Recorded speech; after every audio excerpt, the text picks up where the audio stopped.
నమస్తే మిత్రులారా, నేను మీ శ్రీనివాస్ చౌహాన్ అడ్వకేట్. మిత్రులారా, ఎవరైనా ఏదైనా ఒక మోసపూరితమైనటువంటి చర్య చేస్తే ఆస్తి రాసిస్తాను అని వాగ్దానం చేస్తే ఆ రూపంలో వచ్చే ఆస్తి చట్టబద్ధమవుతుందా?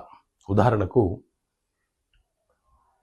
పలానా వ్యక్తిని నువ్వు కొట్టినా, మర్డర్ చేసినా, లేకపోతే ఏదైనా ఒక మోసపూరిత చర్య చేస్తే నేను పలానా ప్రాపర్టీ నీకు రాసిస్తానని మాట ఇచ్చాడు అనుకోండి, లేదా ఒక పేపర్ రాసి ఇచ్చాడు అనుకోండి.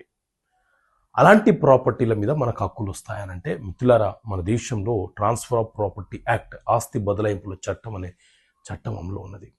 ఇందులోని సెక్షన్ 25 ఏం చెప్తుంది అంటే, దురాలోచనతో, మోసపూరితమైనటువంటి చర్యలతో, మోసపూరిత కుట్రపూరిత ఒప్పందాలతో ఏ ఆస్తి బదలాయింపులు చేసినా అవి చెల్లుబాట్లు కావు.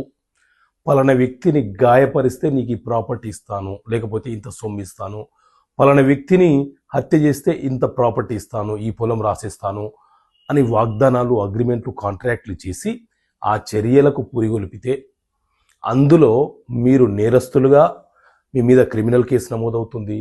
ఆ ఆస్తి కనుక బదలాయింపు చేయబడితే ఆ ఆస్తి చెల్లుబాటు కాకుండా అయ్యే ప్రమాదమే ఉంటుంది. So transfer of property act చాలా స్పష్టంగా చెప్తుంది, ఇలాంటి చర్యల వల్ల ఆస్తి హక్కులు అనేవి బదలాయింపు చేయడానికి అవకాశం లేదు.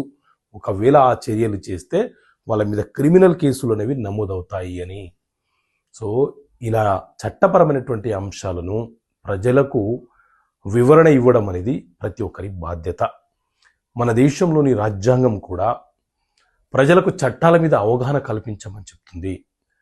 ఆయా సందర్భాలలో జస్టిస్లు కూడా, మేధావులు, జస్టిస్లు ప్రజలకు చట్టాల మీద అవగాహన కల్పించడానికి ఎంతో ప్రయత్నం చేస్తున్నారు.